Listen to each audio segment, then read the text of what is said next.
তন্ময়দা সত্যি আমাকে একটা জিনিস বলুন, যদি সত্যি আজকে পরিযায়ী শ্রমিক হিসেবে যারা পরিচিত এই বাংলা থেকে প্রায় 22 লক্ষ মুখ্যমন্ত্রী হিসেব অনুযায়ী বিভিন্ন রাজ্যে তারা কাজের জন্য যান, এবং তার মধ্যে এই মুহূর্তে যে তথ্য আমাদের সামনে আসছে বিজেপি শাসিত 3টি রাজ্য বা 4টি রাজ্য যেখানে দিল্লি, উড়িষ্যা, আসামে বারবার এই প্রশ্ন উঠছে যে তাদের পরিচয়পত্র নিয়ে প্রশ্ন, তারা আদৌ এই বাংলার সিটিজেন কিনা, নাগরিক কিনা বা ভারতবর্ষের নাগরিক কিনা সেটা নিয়ে প্রশ্ন উঠছে, এবং তাদেরকে বেশ কয়েকটা জায়গায় তাদেরকে পুশব্যাক করা হচ্ছে, কাউকে ডিটেনশন ক্যাম্পে পাঠানো হচ্ছে।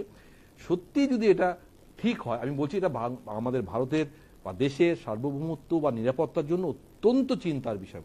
তার সঙ্গে এটাও ঠিক যে সত্যি যারা বাংলা ভাষায় কথা বললে তারা বাংলাদেশি হয়ে যাবে, এটাও কিন্তু সমর্থনযোগ্য নয়। দেবব্রতদা, সরি তন্ময়দা। দেখুন সুপ্রিয়, প্রথমেই দুটো একটা কারেকশন আছে। যে প্রথমে আপনি বললেন যে বিজেপি শাসিত রাজ্যগুলিতে এরকম হচ্ছে, এটা পুরোপুরি ভুল। শুধু বিজেপি নয়, শাসিত নয়, অন্য রাজ্যগুলোতেও যেখানে বিজেপি ক্ষমতায় নেই সেখানেও হচ্ছে। যেমন কেরালায় অপারেশন ক্লিন শুরু হয়েছে জানুয়ারি মাসে, এবং তারপরে সেখানে অ্যান্টি টেরর স্কোয়াডকে তাদের সাথে ইনভলভ করা হয়েছে এবং অনেকজনকে অ্যারেস্ট করা হয়েছে ওই একই বাংলাদেশি। তারপরে আমি তারপরে বলে দিই, কর্ণাটকে সেখানে কংগ্রেস সরকার রয়েছে।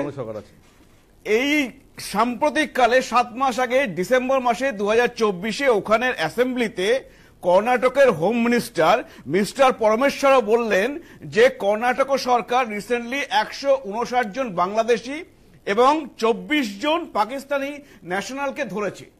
তারা হচ্ছে কি হয়েছে, তারা হচ্ছে ওখানে ইললিগালি, বেআইনি ভাবে ওখানে থাকছিল।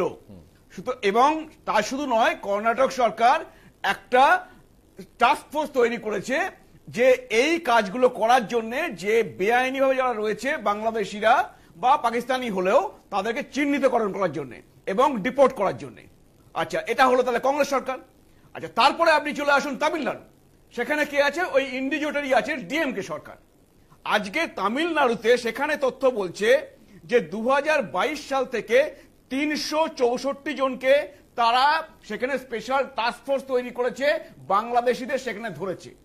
এবং 2025 সালে তার মধ্যে শুধু 2025-এ 202 জন। সবার রুট কি সেই পশ্চিমবঙ্গ? সেটাই আমি আসছি, পশ্চিমবঙ্গ থেকে সবাই ভিন রাজ্যে চলে যাচ্ছে, সেটাই আমি আসছি। তারা তাদেরকে ডিপোর্ট করছে।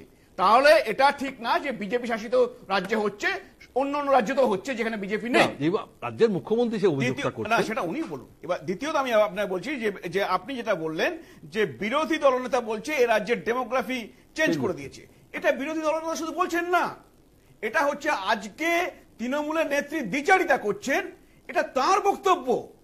আজকে 2005 সালে পার্লামেন্টে দাঁড়িয়ে তিনি বলেছেন যে আমাদের রাজ্যে এমন সব ভোটার আছে যারা বাংলাদেশের ভোটার, তারা পশ্চিমবঙ্গের ভোটার, এবং বামেরা তাদেরকে ভোট ব্যাংক বানিয়ে তাদের ভোট নিয়ে ক্ষমতায় রয়েছে। আজকে তিনি বলেছিলেন যে অনুপ্রবেশ পশ্চিমবঙ্গে হয়েছে, অনুপ্রবেশকারীদের ভোটে বামেরা ক্ষমতায় রয়েছে। 2011-য় তিনি আসার পরে তাদেরকে তিনি ভোট ব্যাংক বানালেন, বানিয়ে আর চুপ করে গেলেন, আর কিছু বলছেন। এখন সব থেকে চিন্তার বিষয় কি? আমি আর একটা তথ্য দিয়ে দিই দর্শকদের জন্য।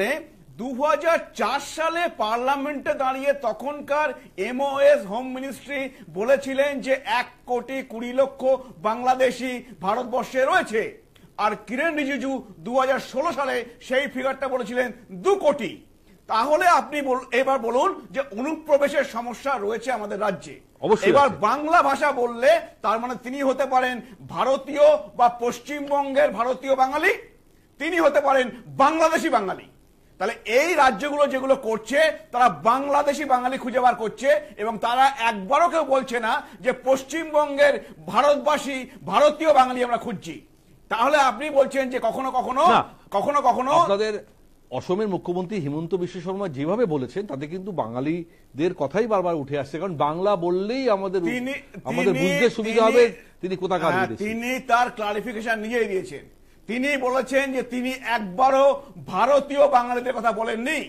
তিনি যেটা বলেছেন যেটা বাংলাদেশি বাঙালি, যারা হচ্ছে অনুপ্রবেশকারী, যারা ঢুকে বসে আছে, এবং তিনি সেই ক্লারিফিকেশনটা দিয়েছেন কারণ এইটা নিয়ে বিভিন্ন মিডিয়ায় খবর হয়েছিল বলে।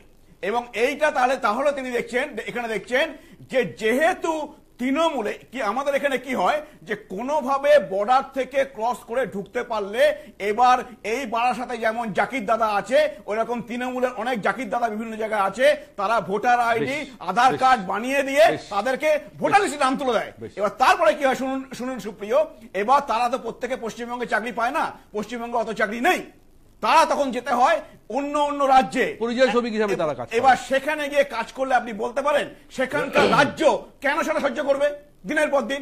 আপনি পশ্চিমবঙ্গ থেকে বাংলাদেশিদের ঢোকাবেন, তাদেরকে এখানে ভোটার লিস্টে নাম তুলবেন, আপনার ভোট ব্যাংক তৈরি করবেন, তারা পরিযায়ী শ্রমিক হয়ে অন্য জায়গায় কাজ করবে, ভোটের সময় আপনার কাছে ভোট দেবে না। শুভেন্দুবাবু তো বলেছেন যে এখানে জাল আধার, জাল ভোটার কার্ড, জাল বার্থ সার্টিফিকেট দেওয়া হয়েছে। গতকাল ধরা পড়েছে সুপ্রিয়, গতকাল ধরা পড়েছে পশ্চিমবঙ্গের, পরে তোমার সাথে কথা বলছি, পশ্চিমবঙ্গের স্পেশাল টাস্ক ফোর্স ধরেছে যেখানে জাল আধার তৈরি করছে সেরকম মানুষকে। না, আছে এরকম ঘটনা আছে। আমি আবার বলছি এটা দেশের সার্বভৌমত্ব এবং নিরাপত্তা নিয়ে খুব মুশকিল হচ্ছে কি, গুরুত্বপূর্ণ এর জন্য অনেক সময় আমি এটা স্বীকার করছি পশ্চিমবঙ্গের বাঙালি অনেক সময় হচ্ছে যারা পরিযায়ী শ্রমিক আছে তাদেরকে তারাও হেনস্থার শিকার হচ্ছে। সেটা তো কোথাও না কোথাও আইডেন্টিফিকেশন করা উচিত, আইডেন্টিফিকেশন করা উচিত। সেখানকার তারা বলছে যে আমরা তাদেরকে চাই করছি না।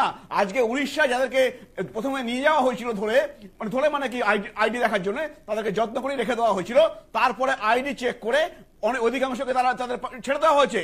কারণ হচ্ছে এরা হচ্ছে কি করে বুঝবে বলুন তো, হচ্ছে এই যে একটা ফেক আইডি নিয়ে যাচ্ছে সেখানে গিয়ে কাজ করছে এবং সেটা ধরার চেষ্টা করছে। আজকে এই অবস্থার সৃষ্টি করেছে অনুপ্রবেশ বন্ধ করতে হবে, রোহিঙ্গা নয়, বাংলায় অনুপ্রবেশ বন্ধ। অনুপ্রবেশ দুরকম আছে এখানে, যেটা বললেন সুপ্রিয়, আছে হচ্ছে বাংলাদেশি অনুপ্রবেশকারী আর আছে রোহিঙ্গা যারা বাংলাদেশের মধ্যে দিয়ে আমাদের এখানে ঢুকছে। বেশ, আমাদের সেটা নিশ্চয়ই দেশের স্বরাষ্ট্র মন্ত্রক দেখবেন বা এই রাজ্যের প্রশাসন দেখবেন। আমি